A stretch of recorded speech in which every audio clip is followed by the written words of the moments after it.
The scariest thing for any of us is to approach the table without our guards, without armor, without a sword, without any weapons, when we're facing somebody else who looks like they've got a sword in their hand. Right?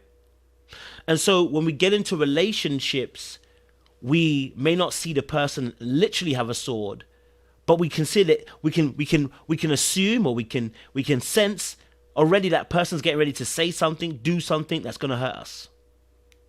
Right? And when you sense that, what is your response? That's the key question we're asking right now.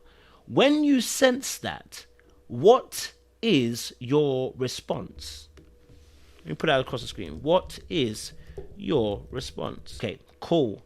The fight, flight, freeze, friend, isolate response. I couldn't think of an F word for isolate, so yeah, maybe one of you guys can think of one. But what is your immediate response when it appears somebody has a sword in their hand, right?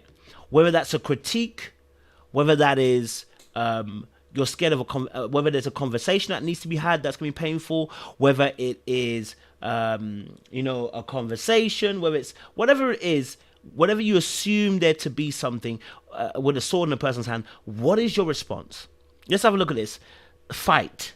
Who's a fighter here? If you're a fighter here, put it in the chat. Your response to fight, which is a sharp tongue. Yeah, they say something to you, you're ready with 3 or 4 bars loaded.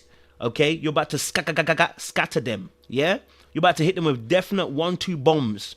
If you're a fighter person, put it in the chat. You know, if you're a person that when these situations come up, you fight immediately.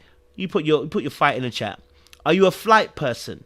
Right, when it gets hot in the kitchen and you feel like there's critique coming your way, or something's gonna be said or whatever, or the person's got a sword up, or there's an argument happening, do you leave the convo? Do you run? Do you run and definitely hide yourself, just literally just say, I'm not gonna deal with this anymore, I'm gonna avoid the whole situation? Are you a freeze person? Right? You get into a state of shock and you can't say or do anything, right? Conflict avoidant to the point where you can't say or do anything. Right? Put that in the chat. If you're a freeze person, let me know. Are you a friend person? Now this one's quite interesting. Friend person. I know it sounds big. You try to manipulate through being nice.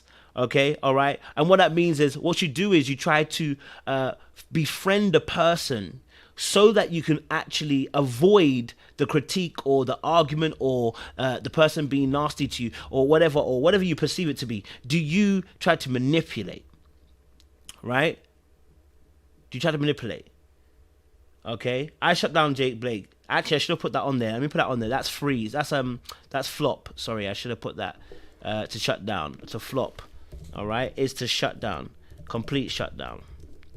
Yeah, complete shutdown. Yeah, I should have put that in there. So, do you try to manipulate by being nice? Using a self-defense mechanism called undoing, which I'll show you what that is, undoing, later on. Or do you tend to flop, which is complete shutdown, emotional shutdown, just literally do. Everything just goes down, like Windows. Everything lock off. Yeah, no emotions, no feelings. We can't get a hold of you, baby. You out, lights out, baby. You're not there anymore. Just complete shutdown.